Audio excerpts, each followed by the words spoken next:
नमस्कार दोस्तों, मैं अखिलेश शर्मा आपके लिए लेकर आया हूं उत्तर प्रदेश माध्यमिक शिक्षा शिक्षा सेवा चयन बोर्ड प्रयागराज द्वारा जो प्रवक्ता 2020 की वैकेंसी निकली है उनके आवेदन की प्रारंभिक तिथि 29/10/2020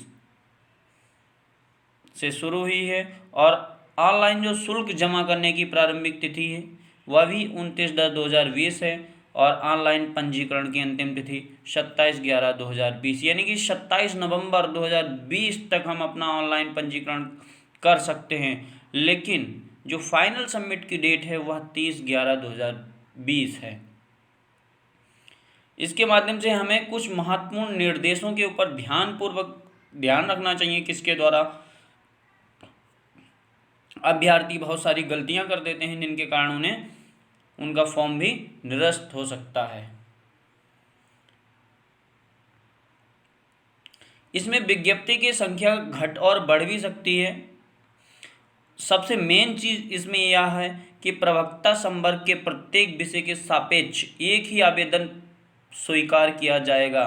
यद्यपि अधिक विषयों में पृथक पृथक आवेदन करना है।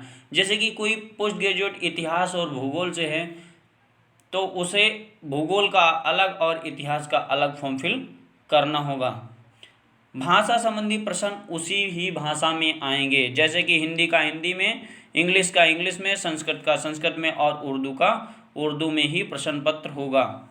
इसके अतिरिक्त अभ्यर्थी जो पात्रता सुनिश्चित करने की जो अंतिम तिथि से पहले ही निर्धारित सभी शर्तों को निर्धारण कर लें, सूचना सभी चीज़ों की पढ़ लें। इसके अतिरिक्त क्या है, जो आर्थिक रूप से सबसे मोस्ट इसमें टॉपिक जो आर्थिक रूप से पिछड़े ईडब्ल्यूएस के अभ्यर्थी हैं उन्हें 10% शैक्षिक आरक्षण प्राप्त होगा।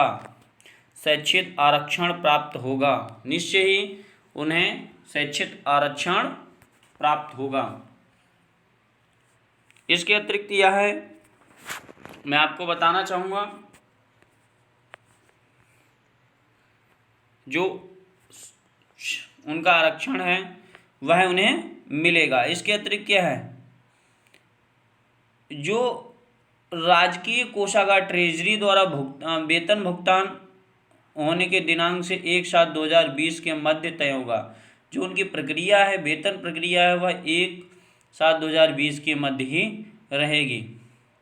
और सबसे अधिक मोस्ट इम्पोर्टेंट जो कि है अधिसूचना, यानी कि जो अधिसूचना है उसको लागू करने से, यानी कि आपको हम बता सकते हैं, सीधे आपको हम बता सकते हैं, जैसे कि जो अधिसूचना लागू करने की तिथि है वह है अंतिम सबमिट करने के बाद में कोई संशोधन नहीं होगा। इसलिए बहुत ही ध्यानपूर्वक कोई जो भी सूचना फिल करें उसको बहुत ही ध्यानपूर्वक भरें। इसके अतिरिक्त क्या है, ऑनलाइन आवेदन संबंधित संक्षिप्त अनुदेशन क्या उन्होंने दिया है, यानी जो अनुदेशन है वह अलग अलग तरीक़ों से दिए हैं। जैसे कि सबसे पहले हम कैंडिडेट्स रजिस्ट्रेशन पे जाएंगे, हम sarkarizel.com गूगल पे जाके, क्रोम पे जाके sarkarizel.com खोलेंगे। उसमें टीजीटी पीजीटी जो है ऑप्शन आएगा, यूपी पीजीटी विज्ञप्ति, वहाँ से जाके फिर हम उसमें ओपन करेंगे, कैंडिडेट रजिस्ट्रेशन करेंगे, सारी डिटेल फिल करेंगे, फिर फीस, जैसे कि आपको फीस भुगतान पे जाएंगे, उसके बाद में फॉर्म सबमिशन करेंगे। और कैंडिडेट रजिस्ट्रेशन कहाँ से होगा, क्लिक करते ही जो विज्ञप्ति की सूचना है रजिस्ट्रेशन पे जाएंगे, उनमें महत्वपूर्ण जो हमारे निर्देशन उनको सही तरीके से भरना है। फॉर्म रजिस्ट्रेशन करने के बाद में फिर हम फीस पेमेंट करेंगे। फिर द्वितीय चरण में जो हमारा शुल्क भुगतान है उसको करने के बाद में हम एक बार चेक कर लेंगे। जो कि सबसे मोस्ट इम्पोर्टेंट जो हम बता रहे हैं, अनारक्षित यानी सामान्य वर्ग वालों को 700 रुपये, तस ऑनलाइन प्रक्रिया शुल्क 50 रुपये, यानी कि कुल 750 रुपये जाएगा। और जो ऑनलाइन जनरल में आते हैं ईडब्ल्यूएस में, उनका 600 + 50 यानी 650 रुपये उनका यह चार्ज पीजीटी में कटेगा। इस तरह ओबीसी का 750 जाएगा। अनुसूचित जाति एससी 400 प्लस ऑनलाइन प्रक्रिया का 50 रुपये। अनुसूचित जनजाति एसटी का 200 रुपये + 50 यानी 250 रुपये। लेकिन स्वतंत्रता संग्राम सेनानी आश्रित क्रमांक 1 से 5 तक उल्लिखित उनकी मूल श्रेणी के अनुसार ही जाएगा। सभी का अलग अलग। महिला में 1 से 5 तक उनकी अनुसूची में कोई और चेंजेस नहीं है। इसके अतिरिक्त जो फोटो लगेगा वो 1.4 इंच इंटू 1.7 इंच का होना चाहिए। मिनिमम 35 mm का फोटो लगेगा। इसके अतिरिक्त इसमें चश्मा नहीं हो, यानी कि आंखें साफ दिखाई देनी चाहिए। चेहरे के दोनों किनारे, दोनों कान साफ दिखाई देने चाहिए। आंखें खुली होनी चाहिए, मुंह बंद होना चाहिए। कैमरे पर सीधा हो। फोटो पृष्ठभूमि सफ़ेद या हल्के ग्रे कलर की होनी चाहिए। इसमें ऐसा ना हो कि जिससे हमारा चेहरे पे कोई प्रॉब्लम हो, हमें पहचानने में कोई दिक्कत हो। इसके अतिरिक्त इसमें मोस्ट इम्पॉर्टेंट आयु सीमा क्या है? 1 जुलाई 2020 से को 21 वर्ष का होना चाहिए। उसके बाद में कम से कम 60 साल। कोई एज लिमिट नहीं है। 60 ईयर। वेतनमान इसमें प्रवक्ता संवर्ग में 47,000 से 1,51,000। पे लेवल जो इसका है 8 है। ग्रेड पे है 4800 ग्रेड पे। इसमें आवेदन जो तिथि है उसकी अंतिम तिथि ही मानी जाएगी, यानी कि आप जो 30 नवंबर तक आप फॉर्म फिल कर सकते हैं। और जो परीक्षा केंद्र वो जिला मुख्यालय पर ही होगा, मुख्यालयों पर ही होगा। जनपद मुख्यालयों के जो केंद्र निर्धारित हैं उनमें से कहीं पर भी आवंटित किया जा सकता है। और जी यह भर्ती प्रक्रिया जो है लिखित परीक्षा 85% होगी। बाकी साक्षात्कार के आधार पर 10% अंक मिलेंगे। इसके बाद में सामान्य ज्ञान 4%, व्यक्ति परीक्षण के आधार पर 3% और अभिव्यक्ति योग्यता 3% जो साक्षात्कार होगा हमारा उसमें। और जो 5 अंक बचते हैं उसमें डायरेक्ट उपाधि के लिए 2 अंक, शिक्षा प्रास्नातक के लिए यानी कि एमएड के लिए 2 अंक, बीएड के लिए 1 अंक। इसके अतिरिक्त किसी राज्य खेल प्रतियोगिता में या राज्य स्तरीय आपका कोई बात सर्टिफिकेट है उसका 1 अंक मिलेगा। जो हमारी संवर्ग प्रवक्ता पद की जो चयन प्रक्रिया जो है इसमें लिखित परीक्षा 425 अंक की होगी, साक्षात्कार 50 अंक का होगा और विशेष योग्यता जो अधिवास डॉक्टर की उपाधि है, एमएड है, बीएड है या जो राष्ट्रीय खेल प्रतियोगिता परीक्षा जो है यानी राज्य स्तर की जो हमने कोई भी प्रमाण पत्र हासिल किया उसके 25 नंबर हैं। कुल योग हमारा 500 अंक होंगे। लेकिन एक सबसे महत्वपूर्ण बिंदु कि इसमें कोई भी नेगेटिव मार्किंग नहीं है। कोई भी नेगेटिव मार्किंग नहीं है। और जो प्रश्न पत्र आएगा उसका स्वरूप होगा वो एमसीक्यू होगा,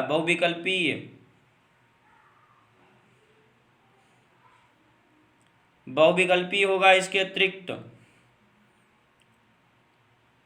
हम आपको बताना चाहेंगे इसमें महिला अभ्यर्थी बालक एवं बालिका दोनों वर्गों के विद्यालयों के लिए पात्र हैं।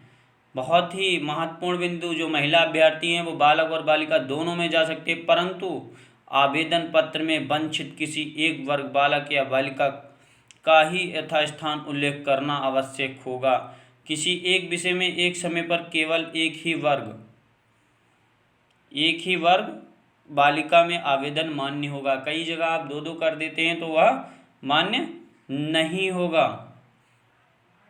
और प्रत्येक विषय एवं वर्ग के लिए मात्र एक ही आवेदन पत्र मान्य होगा, 2 नहीं। इसके अतिरिक्त भाषा विषयों के प्रश्न उसी भाषा में होंगे जिस भाषा का आपका प्रश्न पत्र होगा।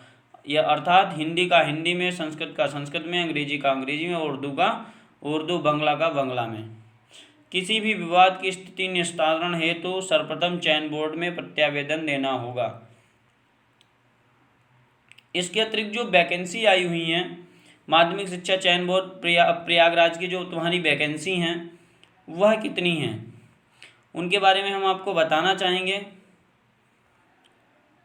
नॉर्मली जो वैकेंसी हैं इनमें आपको अनुसूचित जाति अनुसूचित जनजाति का प्रमाण पत्र अलग बनाना पड़ेगा, EWS का अलग बनेगा आपका, और फिजिकल हैंडीकैप्ड का जो है वो अलग बनेगा। लेकिन इसके अतिरिक्त जो वैकेंसी हैं आपको बताना चाहेंगे, हिंदी में जनरल के लिए 213 वैकेंसी हैं, OBC की 90 वैकेंसी और SC की 58 और ST की 2 हैं। कुल मिलाकर 363 वैकेंसी हिंदी की।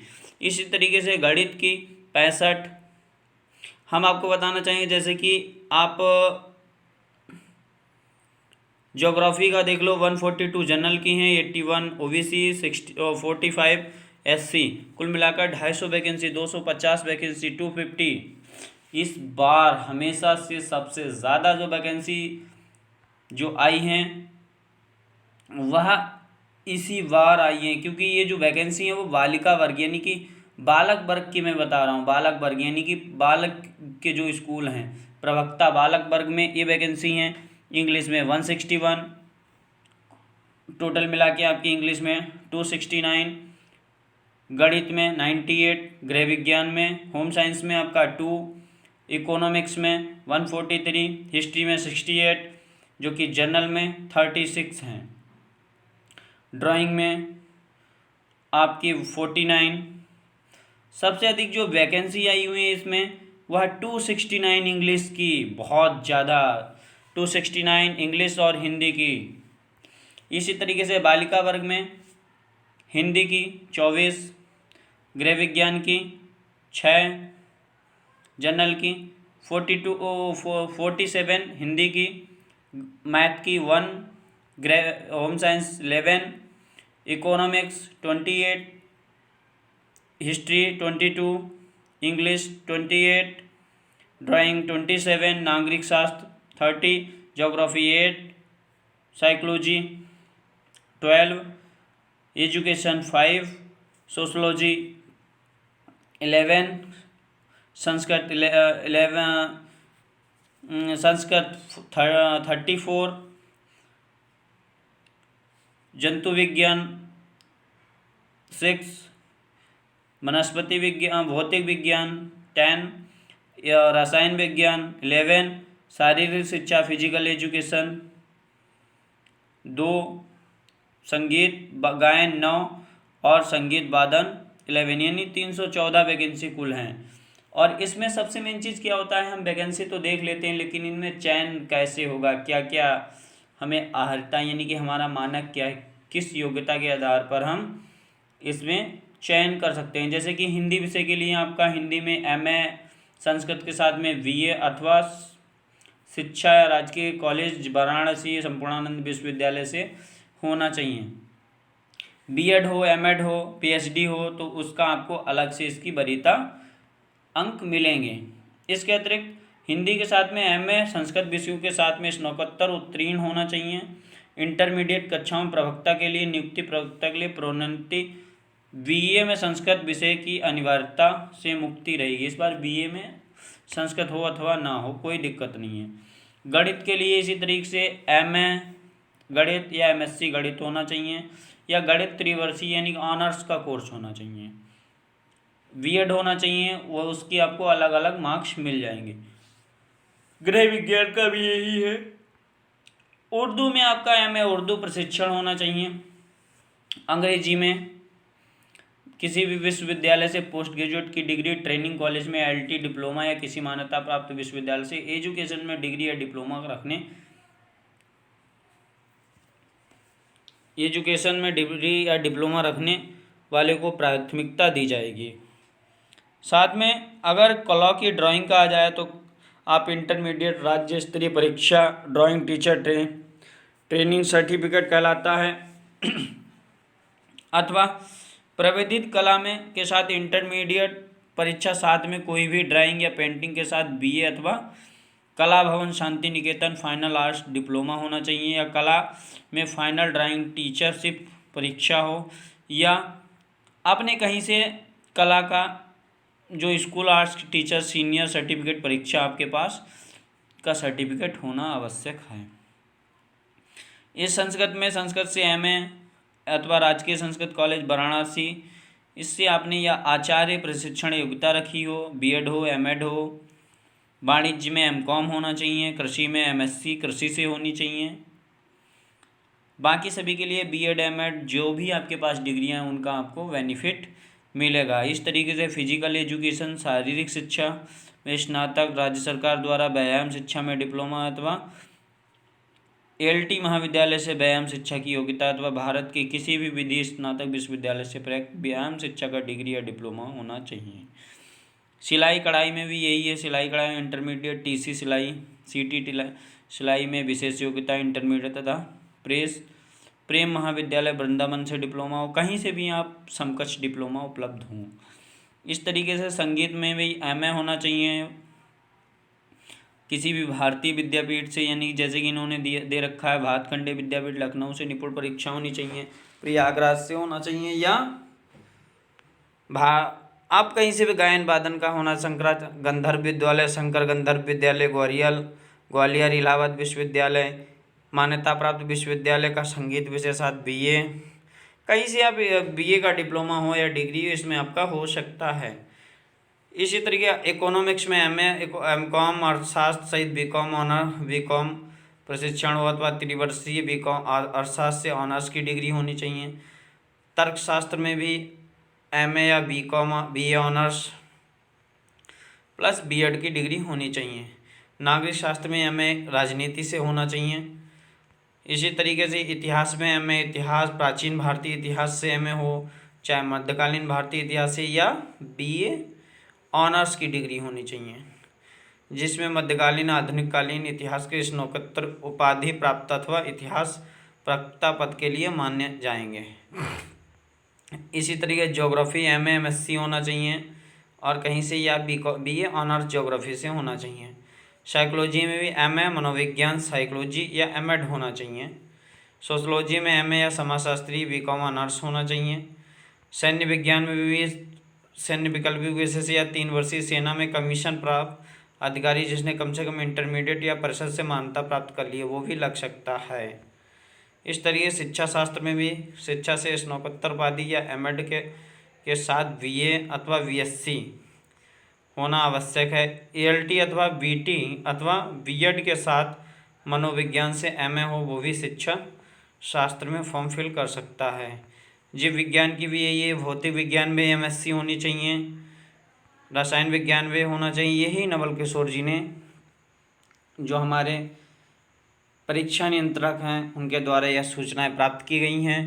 मैं आशा करता हूं आप लोगों को इसको अच्छा लगा होगा। अगर अच्छा लगा है तो लाइक करें, शेयर करें, साथ साथ में सब्सक्राइब करें। अगली जो मैं वीडियो बनाऊंगा वह आपको